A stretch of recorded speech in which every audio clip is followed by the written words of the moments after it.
Well, I just decided I wanted to do something to help out. I wasn't working. My parents were aged, and I just decided I wanted to do something to help out. My dad, he had something wrong with his heart, and so he was never called to service. I took his place, so he says. Charity Adams, Colonel, was saying that she had been given an assignment to make a group of women, a battalion of women, to go over and do something about the mail. There were supposed to have been 2 to 3 years of mail backed up that servicemen were not getting. And so, of course, she created the slogan, "No mail, low morale," because, they had no way of keeping in touch with their families, didn't know what was happening. It was a big morale builder, really and truly, for a soldier to hear from a loved one. We would work late at night, get up early in the morning, go back to work. We were just among ourselves.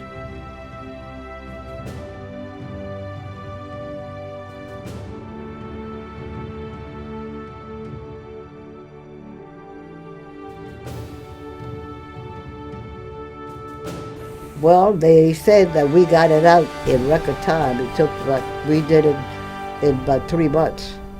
It was very important that they have something from the family to know and realize they're there.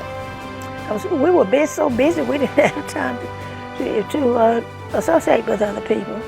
When we came home, there were no parades, there was nothing. We just came home.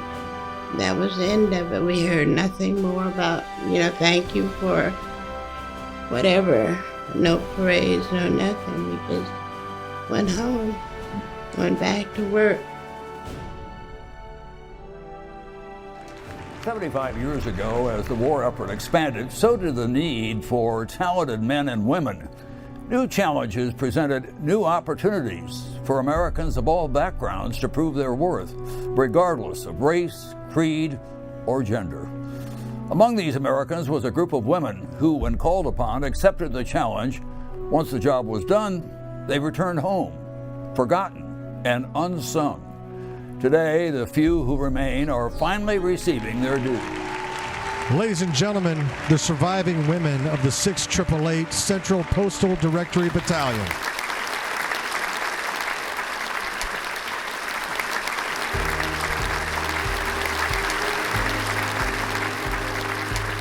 My dad is a World War II veteran, served in Europe.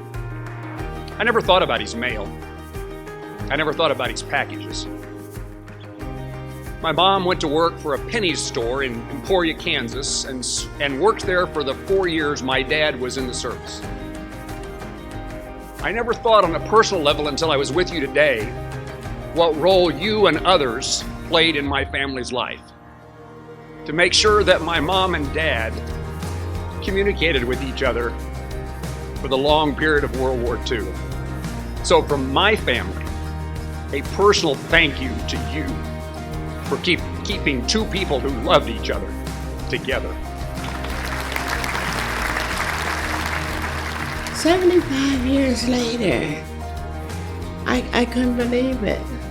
We were celebrated and we were made to feel like we had done something worthwhile.